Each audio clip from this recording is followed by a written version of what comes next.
কোন বৌদিদের জমিতে চলে এসেছি। কত সুন্দর টমেটো হয়েছে আর বৌদি টমেটো গাছ বাজছে, দেখো কত সুন্দর। আপনারা দেখুন এই দৃশ্যটা দেখতে কত সুন্দর লাগবে। শুধু গাছ পুরো একদম টমেটো ভর্তি। আমি এই টমেটো তুলে নিয়ে যাব, মোয়াটি মাছ দিয়ে রান্না করে টক বানাবো, আপনাদের দেখাবো। টমেটোগুলো দেখো কত সুন্দর, কাঁচা টমেটো, খুব টেস্টিও লাগবে টক।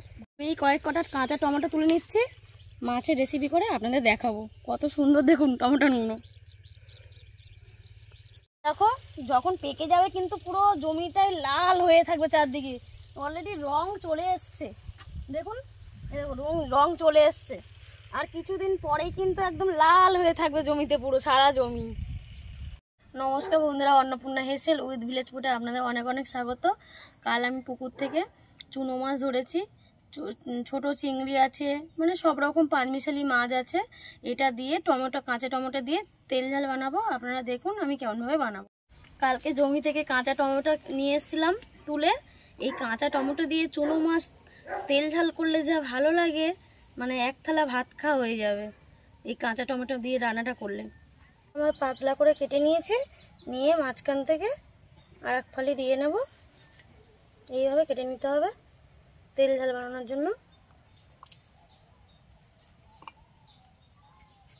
বন্ধুরা, চুনো মাছটা টমেটো দিয়ে তেল ঝাল বানানোর জন্য পেঁয়াজ আর কাঁচা লঙ্কা লাগবে। পেঁয়াজটা আর কাঁচা লঙ্কাটা কেটে নেব।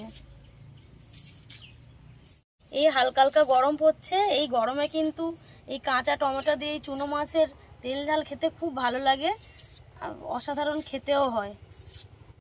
বন্ধুরা, তাহলে মাছটাতে নুন হলুদ মাখিয়ে নেব আমি। আর একটা টিপস আছে আপনাদের সঙ্গে শেয়ার করব আমি।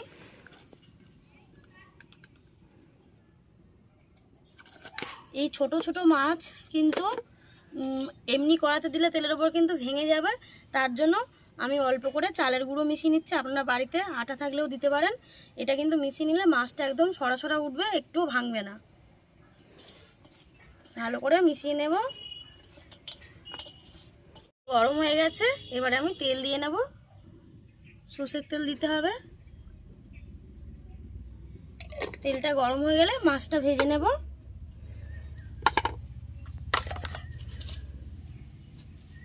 বন্ধুরা, কড়াইতে তেল দিয়েছিলাম, তেলটা গরম হয়েছে, ধোঁয়া উঠে গেছে। এবার আমি মাছগুলো দিয়ে দেব। সব রকম মাছ আছে, চিংড়ি মাছও আছে, পুঁটি মাছ আছে, ছোটো ছোটো মোয়াটি মাছ আছে। এই মাছটা তেল ঝাল বানালে খুব ভালো লাগে খেতে। বন্ধুরা, মাছটা কিন্তু খুব আস্তে আস্তে উল্টাতে হবে, না হলে ভেঙে যাবে। ছোটো ছোটো মাছ যেহেতু, দেখুন একটুও ভাঙেনি কিন্তু। কাঁচা বা চালগুলো দিলে একদমই ভাঙবে না, মাছ পুরো কড়াই থাকবে যতই ছোট হোক না কেন। মাছটা আমার ভাজা হয়ে গেছে, আমি মাছটা আবার তুলে নেব।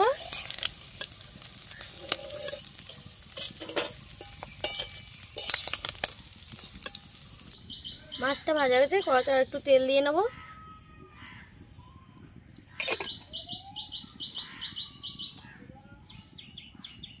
তেলটা গরম হয়ে গেছে, কাঁচা লঙ্কা কুচি আর পেঁয়াজ কুচিটা দিয়ে দেবো তেলের ওপরে।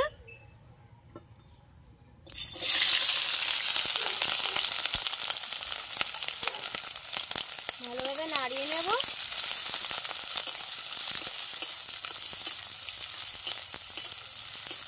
এবারে কাঁচা টমেটো কুচিটা দিয়ে দেব পেঁয়াজের ওপর।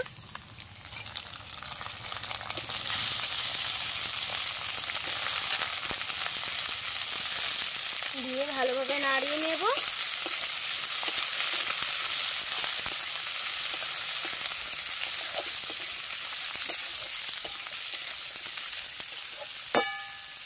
টমেটোর ওপরে অল্প একটু নুন দিয়ে নেব, যাতে টমেটোটা ভালোভাবে সিদ্ধ হয়।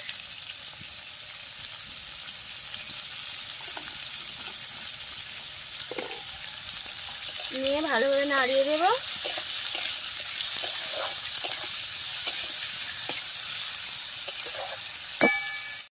মাপ করে একটু হলুদ,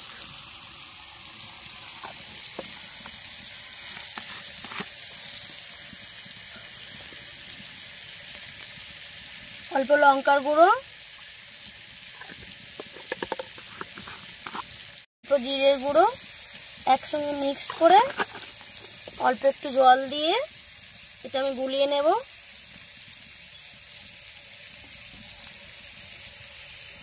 জিরে লঙ্কা আর হলুদ গুঁড়োটা জলেতে গুলিয়ে নিয়েছি। টমেটোর উপরে দিয়ে দেব তেল ঝাল বানানোর জন্য। এটা একটু নাড়িয়ে নেব, একটু সিদ্ধ হবে ততক্ষণ। মশলাটা টমেটো পেঁয়াজ সব একসঙ্গে দিয়ে আমি কিন্তু কষিয়ে নিয়েছি। টমেটোটা সিদ্ধ হয়ে গেছে দেখুন। এবারে আমি জল দিয়ে নেব। জলটা কিন্তু খুব বেশি পরিমাণ না, অল্প পরিমাণ।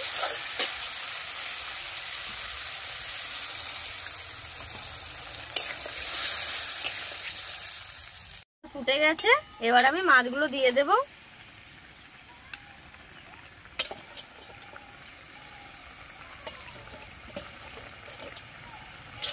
ভালোভাবে নাড়িয়ে আমি আর 5 মিনিট মতন চাপা দিয়ে নেব, নিয়ে নামিয়ে নেব। বন্ধুরা, চুনো মাছের তেল ঝালটা হয়ে গেছে, এবার আমি নামিয়ে নেব। খেতে কিন্তু খুব দারুণ হবে। মাছ কিন্তু একটাও ভাঙেনি।